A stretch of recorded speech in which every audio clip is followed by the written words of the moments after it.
राजस्थान में भजनलाल सरकार का पहला पूर्ण बजट पेश हो चुका है। इस बजट में क्या खास रहा, किन मुद्दों पर फोकस किया गया, जानेंगे हमारे स्टेट एडिटर किरण राज पुरोहित से। मैं हूं राहुल बंसल। चलिए शुरुआत करते हैं चर्चा की। सर, पहला सवाल ये, इस बजट में आपको क्या सियासी गणित छिपा हुआ नजर आता है? देखिए, राजस्थान में मानसून सक्रिय है और पिछले लंबे समय से अगर आप देखेंगे तो राज्य बजट में घोषणाओं का जो मानसून है वो सक्रिय रहता है। इस बार भी जमकर घोषणाएं की गई है। लगभग आप सोचेंगे 188 बड़ी घोषणाएं की गई है। इसके अलावा भी कई छोटी घोषणाएं। जो बजट को तैयार किया गया है वो जो पहले जो सरकार थी, गहलोत सरकार थी, उसके मुखिया अशोक गहलोत, जिनको जादूगर कहा जाता था, वही अफसर लगभग वही हैं। तो जो अफसरों ने वो जो छड़ी में नए सितारे लगाकर इस नई सरकार को वो छड़ी सौंप दी है, तो लगभग उसी तरीके से मतलब कई सारी घोषणाएं हुई हैं, कई बड़ी घोषणाएं की गई है और ये दिखाने की कोशिश की गई है कि कहीं पे भी हम किसी भी वर्ग को, किसी भी इलाके को नहीं छोड़ रहे हैं। क्या राजस्थान में 4 लाख सरकारी नौकरियां मिलेंगी?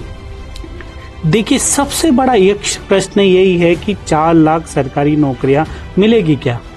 राजस्थान में जो कुल सरकारी नौकरियां हैं अब तक 8 लाख है और उनमें से 4 लाख जो सरकारी नौकरियां देने की बात है।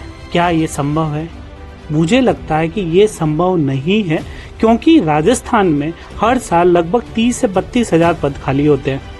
ऐसे में संभव है कि सरकार सरकारी और कुछ निजी नौकरियां और कुछ संविदा के आधार पर नौकरियों को बैलेंस करके इस तरीके से कह रहे हैं कि 4 साल में 4 लाख देनी है, मतलब हर साल 1 लाख देनी है। तो इस तरह से कोई आंकड़ा पार किया जा सकता है। बजट में सबसे अधिक फोकस किस बात पर किया गया?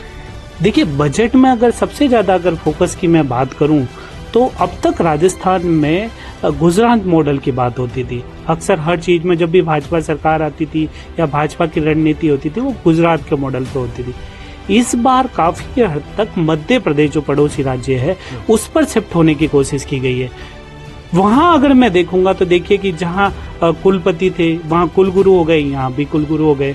यहाँ पे पहले कुछ दिनों पहले जो वहां के मुख्यमंत्री ने बजट पेश किया, वहां 4 लाख सरकारी नौकरियां देने की बात थी, यहाँ भी 4 लाख सरकारी नौकरियां दे दी गई। वहाँ पे जो लाडली दीदी योजना है वो बहुत पॉपुलर रही। पूरा वीडियो देखने के लिए डाउनलोड करें दैनिक भास्कर ऐप।